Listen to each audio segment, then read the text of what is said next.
할렐루야. 네.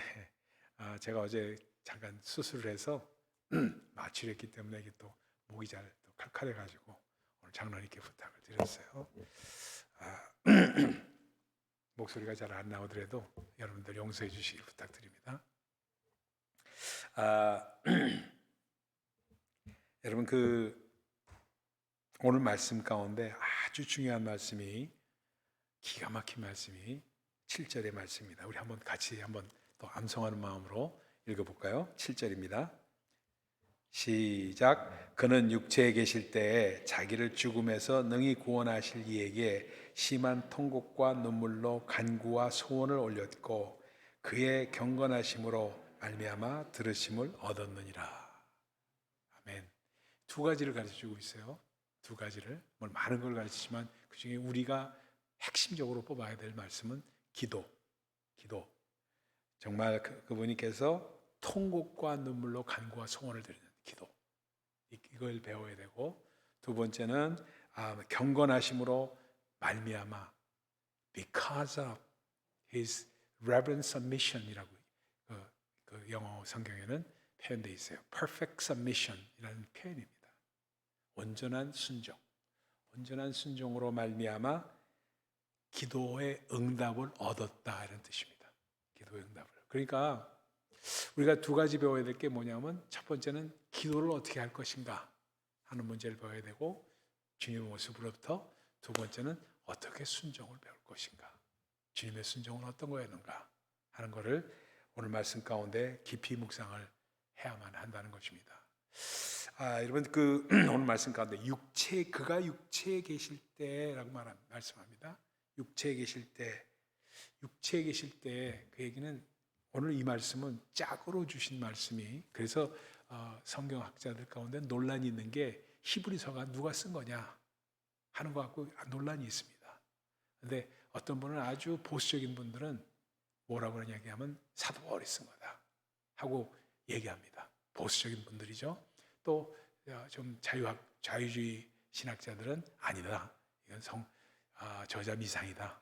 이건 그럴 수가 없다. 그런데 왜 히브리서를 사도 바울이 썼느냐고 이걸 자꾸 묻게 되면은 거기에 대한 질문에 대한 답으로 뭘 주냐면 오늘 이 말씀은 빌립보서 2장 5절 8절 말씀하고 같은 짝을 이루는 말씀이기 때문에 그렇다 하고 답을 합니다.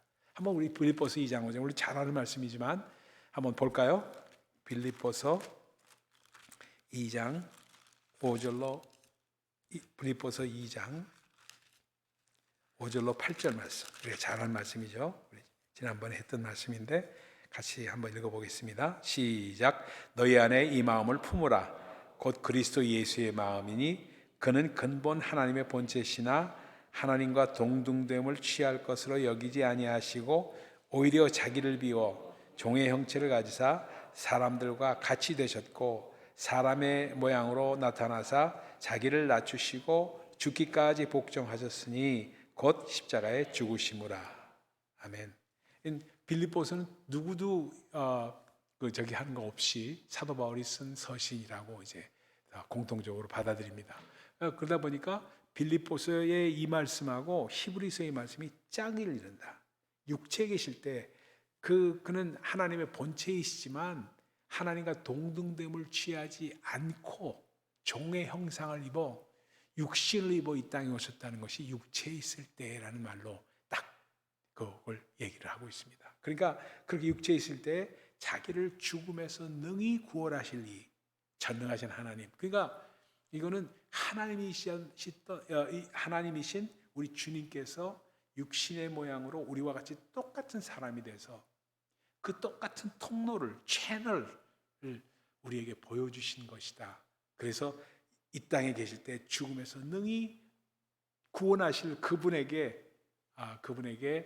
통곡과 눈물로 간구와 소원을 올린 것. 이것이 정말 주님께서 십자가의 죽으심에 그 주님다움을 만드신 것이다 하는 말씀을 하고 있습니다. 그러면서 성육신의 이유는 뭐냐? 왜 육신을 입으셨느냐?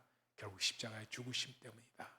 십자가에 돌아가시지 않으면 perfect submission, 정말 온전한 순종이 그 하나님께서 보이시는 온전한 순종이 우리에게 모델로 보일 수가 없기 때문에 바로 순종의 그 상징으로 그 표현으로 십자가의 죽으심으로 나타나셨다. 그러면서 심한 통곡과 눈물로 기도와 간구를 하셨는데 우리를 위해서 하셨고 세상에 대해서 정말 맞서는 그러한 기도를 드렸고 기도의 모범을 우리에게 보였다. 그래서 하나님을 경외하는 것과 순종하는 것을 온전하게 이루신 분이 예수 그리스도시다 하는 말씀입니다.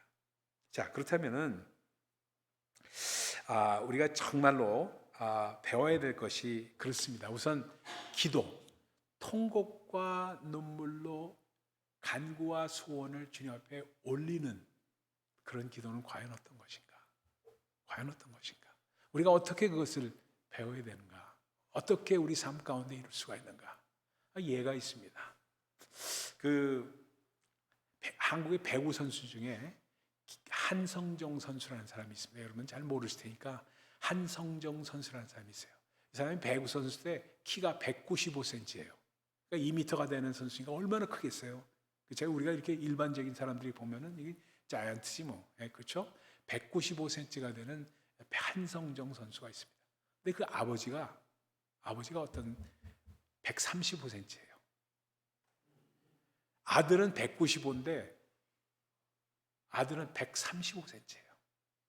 근데 원래 이 난쟁이 수준 아니에요? 135면은 난쟁이 수준인데 그 난쟁이 수준으로 된 이유가 뭔가 했더니 어려서 다쳐가지고 뼈가 튀어나와가지고 성장을 저해돼서 자라질 못해가지고 135. 그러니까 그 난쟁이한테서 어떻게 큰 키의 아들이 나올 수가 있겠어요, 그렇죠?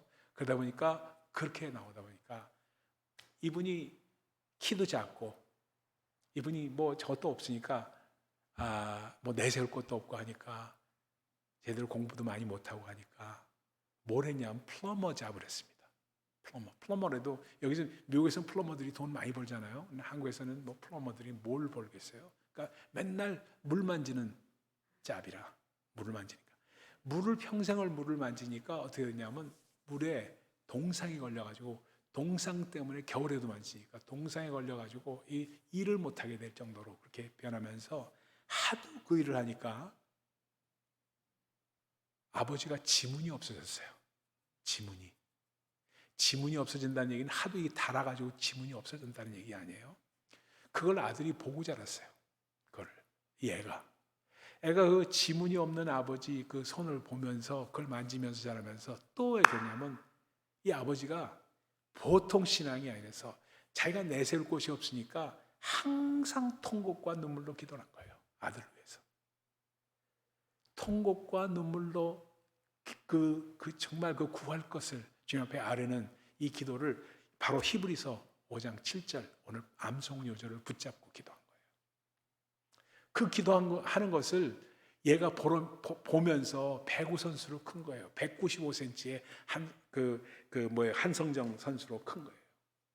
근데 중학교 들어가면서 애가 배구를 하면서 중학교, 고등학교 이렇게 진학하면서 어느 순간부터 아버지가 배구장에 안 나오는 거라. 배구장에. 그러니까 아버지를 찾는데 아버지가 안 나오니까 너무 섭섭하니까 아버지 왜 배구장에 안 나오셨어요? 하고 막 얘기를 한 거예요. 아버지가 안 오면 내가 너무 섭섭해가지고 응원이 안 돼요. 하면서 얘기를 하니까 아버지가 뭐라 하냐. 야, 내가 배구장에 가면 모든 사람이 나를 바라볼 텐데 그럼 너한테 너무나 창피한 일 아니냐. 난 집에서 정말 기도하면서 너를 응원할 테니까 염려하지 마라. 얘기를 한 거예요. 그러니까 이 아들도 훌륭하죠. 아버지, 저는 아버지의 눈물을 보고 자란 사람이에요. 아버지의 그 통곡과 눈물을 보면서 제가 컸는데 그 아버지가 배구장에 안 나온다는 것은 저한테는 있을 수 없는 얘기입니다. 꼭 나오세요. 꼭 나오시면은 그러면은 제가 너무 멀리 가면은 못 나오시겠지만 가까이 있을 때는 꼭 나오세요. 꼭 나오셔서 나 하나도 부끄럽지 않습니다. 하고 얘기해서 한성정 선수에 가는 곳마다 아버지 한은범 씨는 135cm의 키로 아주 기다리와 난쟁이, 부자 간의 관계로 유명한 스토리가 됐습니다. 이 아들이 아버지를 부끄러워하지 않고 135cm 분이 안 되는 아버지를 부끄러워하지 않고 아버지를 저게 했을 때는 왜 그랬을까? 그 통곡과 눈물과 희생을 받기 때문이에요. 그러니까 그 통곡과 눈물의 기도를 올리는 것, 그것이 예수 그리스도의 겟세마네 동산에서의 기도였고, 그 기도의 본을 보는 것이 바로 우리가 드리는 기도입니다. 그걸 배우는 거예요. 그거를. 그러니까 기도 가운데 눈물이 있고, 기도 가운데 통곡이 있고, 부르짖음이 있어야지 정말 주님 배우는, 주님 닮아가는 기도가 된다는 사실, 여러분 꼭 기억을 하셔야 됩니다. 기억하시면서 그것이 우리 삶 가운데 이루어지고, 정말 우리 자녀를 위해서 기도하든가, 교회를 위해서 기도하든가, 여러분이 기도 제목을 갖고 있는 어떤 분을 위해서 기도할 때 눈물과 그 한숨과 그 눈물과 통곡이 없이는 그 간절한 마음이 주님 앞에 우리를 능히 죽음에서 구원하실 자에게 올리는 기도가 되지 않는다는 사실을 꼭 기억을 하셔야 됩니다. 그래서 참 우리가 기도 응답이 없는 경우에는 우리가 잘못된 동기가 있거나, 우리 마음 가운데 회개가 없거나, 또는 우리의 믿음이 약하거나, 또는 하나님의 계획과 반대되는 그러한 잘못된 기도를 하거나, 우리 가운데 끈질김이 없는 기도는 응답이 되지 않는다는 사실, 여러분 꼭 기억을 하셔야 됩니다. 그러면서 끈질기게 주 안에서 이러한 통곡과 눈물로 기도할 수 있는 그 마음이 선전하고 진실된 마음이 있을 때 정말 주님 닮는 기도가 우리 가운데 이루어진다는 사실, 여러분 그걸 꼭 기억을 하십시다. 두 번째는 우리가 꼭 순종을 배워야 합니다. 순종, perfect submission. 예수를 나의 구주 삼고 할 때 그 영어가 그래요. perfect delight, perfect submission, perfect delight. perfect란 말을 정말 가사에서 찬송가 가사에서 나오는 그겁니다. 그래서 정말 그것은 정말 완전한 순종이 이루어진다는 것이 얼마나 중요한지 모른다는 것을 말씀하고 있습니다. 그럼 완전한 순종은 무엇을 말하는가? 어떻게 해야지 완전한 순종이 되는가? 참 아주 중요한 이야기입니다. 그 옛날 이야기가 있어요. 얘기 하나 더 드리고 또 좀 생각을 해봅시다. 아주 이상한 명령을 내린 왕이 있었습니다. 왕이 신하를 불렀어요. 불러가지고, 야, 너는 내 명령에 따라서 저 우물 있지? 저 우물에서 물을 길어다가 밑빠진 독이 그렇게서 나온 말입니다. 밑빠진 독에다 다 부어라 하고 명령을 내렸어요. 이 신하가 어처구니 없는 이상한 명령이지만 왕의 명령이니까 그 우물에 물을 길어가지고 밤새도록 그걸 분 거예요. 밑빠진 독에 물 붓기니까 뭐 그게 채워지겠어요? 뭐 하겠어요? 그러니까 계속 그걸 하다 보니까 어느 순간에 우물에 물이 마른 거예요. 더 퍼올 물이 없어요. 근데 물이 없는 그 순간에 뭘 발견하냐면 엄청난 크기의 금덩어리가 있었던 거예요. 우물에. 그가 그 금덩어리를 두루박으로 해서 건진 거예요. 건져가지고 왕 앞에 무릎을 꿇고, 왕이시여, 제가 왕의 명령에 순종하지 못했습니다. 정말 제가 이렇게 밑빠진 독에 물을 부어서 채워야 되는데 채우지 못하고 물이 끝나버리고 말았습니다. 왕이여, 저를 정말 잘못된 것을 처벌해 주시고 정말 하나님의 뜻을, 그 왕의 뜻을 세우시기 바랍니다. 근데 그 대신에 우물에 이렇게 황금덩이가 있어서 이걸 건져왔으니까 왕이여 받으시옵소서 하고 드린 거예요. 그랬더니 왕이 딱 보고 있다. 내가 너의 순종을 알고 그거를 시험하면서 너에게 이 황금덩이를 주고 싶어서 그걸 물을 기르라고 했다. 황금덩이는 네 것이니 가져가라 하는 명령이었다는 그러한 스토리가 있습니다. 순종이라는 것은 그런 겁니다, 여러분. 이상한 명령일지라도 순종을 하는 것이 얼마나 중요한지 모른다는 것을 우리에게 주님의 모습으로 보여주고 있어요. 그의 경건하심으로 말미암아 들으심을 얻었다고 말합니다. 이 순종을 배우는 겁니다. 그래서 여기 보세요. 8절 9절 한번 보십시다. 거기에 답이 이렇게 나와 있어요. 적용이 8절 9절에 같이 한번 읽어볼까요? 시작. 그가 아들이시면서도 받으신 고난으로 순종함을 배워서 온전하게 되셨은즉 자기에게 순종하는 모든 자에게 영원한 구원의 근원이 되시고. 그렇죠? 우리의 순종하는 모습으로, 주님께서 순종하는 모습으로 우리에게는 구원의 근원이 되셨지만, 우리의 순종하는 모습으로 다른 사람들에게는 구원의 그 모습을, 구원받은 자의 모습을 보여줄 수 있다는 것을 말씀하고 있습니다. 그러다 보니까 정말 순종은요, 처음부터 완전한 순종을 하는 사람이 없습니다. 어떻게 있겠어요? 완전한 순종을 하는 사람이 어떻게 있겠습니까? 왜 안 되느냐? 당연히 안 되죠. 우리는 왜냐하면 우리의 몸과 마음이 세속적인 것에, 세속적인 패러다임에 길들여져 있어요. 이 아이 학교에서 배운 것, 집에서 배운 것, 모든 것이 뭐예요? 세속적인 패러다임에 길들여져 있는 사람들입니다. 우리는요. 세속적인 패러다임에 있고 몸이 세상을 사랑하는 그런 것이 우리가 길들여져 있는 사람인데 어떻게 완전한 순종이 이루어집니까? 안 되잖아요. 그러니까 이것을 넘기 위해서는 두 가지가 있어야 됩니다. 첫 번째는 확신이 있어야 됩니다. 이 구원의 확신, 그리고 아주 약속에 대한 확신, 하나님의 말씀에 대한 확신이 있어야 됩니다. 하나님의 약속에 대한 He's a promise keeper.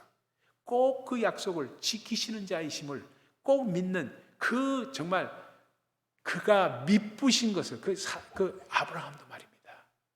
하나님의 약속에 대해서 로마서 4장에 보면 나오잖아요. 믿지 못하고 주저주저했습니다. 그러나 그가 미쁘신 것을 믿었어요. Promise keeper를 믿었어요. 약속 자체는 너무나도 흔들렸지만 약속을 주신 이를 믿은 거예요. 미쁘신 이를 믿은 거예요. 그러니까 우리가 믿는 거는 약속 자체도 믿어야 되지만 약속을 주신 이가 어떤 분이신지를 확신하는 것이 필요하다는 걸 말씀드립니다. 그러다 보니까 정말 약속에 대한 지킴이라는 것, 그러다 보니까 굳은 마음을 부드럽게 하기 위해서 하나님의 말씀을 배우고, 우리 성경 공부를 이제부터 다시 또 시작하려고 하는 이유가 거기 있어요. 주일날 합니다. 주일날. 이젠 주일날 1시부터 1시 45분까지 45분간 딱 성경 공부를 하려고 그래요. 산박이라는 말이 좀 하지만 딱 해서 짧게지만 짧고 굵게 한번 하려고 그래요. 그래서 매주 밥 먹고 나서 쓸데없는 얘기 하지 말고 딱 성경 공부하고, 그리고 딱 성가대 하고 이렇게 하려고 생각을 하면서 기도하고 있습니다. 준비하고 있어요. 그러면서 말씀을 배우고 성령의 감동하심 가운데 정말 그 말씀에 순종하는 훈련을 우리가 드려야 돼요. 이거는 배워야 됩니다. 성령의 감동하심 가운데 그 말씀에 순종하는 것, 여러분, 아브라함처럼 본향을 떠나라고 할 때 그게 쉬웠겠어요? 그리고 이삭을 바치라고 했을 때, 독생자 이삭을 바치라고 했을 때 이게 가장 어려운 태스크인데 그게 쉬웠겠어요? 근데 순종한 것이 뭐예요? 순종함으로 믿음의 아버지가 믿음의 조상이 되었다고 하는데, 그 믿음의 조상이 된 그것은 순종을 하나하나 하나님께서 가르치셨고 그 가르침을 받아서 배운 거 아니에요? 그렇잖아요? 좌절도 맛봤고 거기서 기쁨도 맛봤고. 그러니까 우리가 교회 내에서도 그렇고 우리 신앙생활에서 그렇고 항상 작은 축제가 있어야 됩니다. 작은 축제가 뭘 말하는가? Small festival 있어야 돼요. 작은 축제라는 건 내가 순종했더니 하나님께서 이렇게 축복하셨다는 조그만 것들, 그 작은 축제들이 우리 삶 가운데 쌓여나갈 때 큰 축제를 벌릴 수가 있는 거예요. 그것이 어떻게 되냐? 하나님의 말씀을 붙들고 순종하는 그 자세가 있고, 성령의 도우심을 구할 때 그 감동으로 조그만 거에서 순종하고, 사랑하라 할 때 정말 미움이 왔는데 사랑을 할 수 있던 거, 그 순종에 대한 작은 축제를 갖는 거예요. 그렇죠? 그러면서 복음 전파해야 되는 거, 복음 전파 잘 안 되잖아요. 그래도 다 또 거기에 말씀에 저기에서 순종해서 말씀을 전하는 그 일을 할 때 그 결과를 바라보면서 정말 마음 가운데 기쁨이 있는 작은 축제, 그 작은 축제가 없으면요 큰 축제는 절대로 안 옵니다. 작은 것으로부터 시작을 합니다. 그게 배우는 겁니다. 그러게 될 때 그러한 경외와 순종이 있음을 말미암아 온전케 돼서 여기 기가 막힌 일이 있습니까? 기가 막힌 말씀을 합니다. 9절의 말입니다. 9절 다시 한번 읽읍시다. 9절 같이 다시 한번 읽어요. 시작. 온전하게 되셨은즉 자기에게 순종하는 모든 자에게 영원한 구원의 근원이 되시고, 자기를 믿는 자가 아니에요. 이거는요, 그렇죠? 예수를 믿는 자마다 우리는 구원을 받습니다. 그러나 여기는 순종하는 모든 자에게 영원한 구원의 근원이 되셨다. 이거는, 이 구원이라는 것은 확실한 모든 것에 대한 구원을 말합니다. 그러니까 믿음은 순종으로 가야 된다는 것을 다시 한번 말씀하고 있다. 그러니까 교회에서나 가정에서나 목소리가 지나치게 크게 나오는 것 별로 좋은 일 아니에요. 내가 순종할 자리가 어딘가, 뭐를 내가 순종해야 되는가를 잘 보시는 겁니다. 그래서 이것이 내 마음에는 이렇게 들지 않아도 하나님의 말씀이 이렇다면은 말씀을 보고, 하여튼 내가 순종해야 되는 이유를 반드시 말씀에서 보시는 겁니다. 목사의 말 순종할 필요 없을지도 몰라요. 그러나 목사가 말할 때 조심해야 되는 이유도 바로 하나님의 말씀에 근거해서 얘기를 해야지 되기 때문에 그렇습니다. 그렇게 될 때 점점 사실 옛날에 굉장히, 제가 이거 하나 말씀드려야 되는데 제가 굉장히 재밌던 사람이에요. 옛날에 참 농담도 많이 하고 짓궂고, 대학 다닐 때나 그다음에 직장 다닐 때나 집에서 얼마나 제가 코미디언이라고 그랬어요. 코미디언. 그렇게 재밌었던 사람이에요. 요즘 재미 하나도 없어요. 같이 가도 말이 별로 없어. 점점 말이 적어져요. 왜? 자꾸 하나님의 말씀에 내 말을 자꾸 비춰보니까. 그러니까 쓸데없는 말이 나가지 않게 되고. 그러니까 이번에도 잠깐 가족들하고 잠깐 1박 2일로 여행을 갔다 왔는데,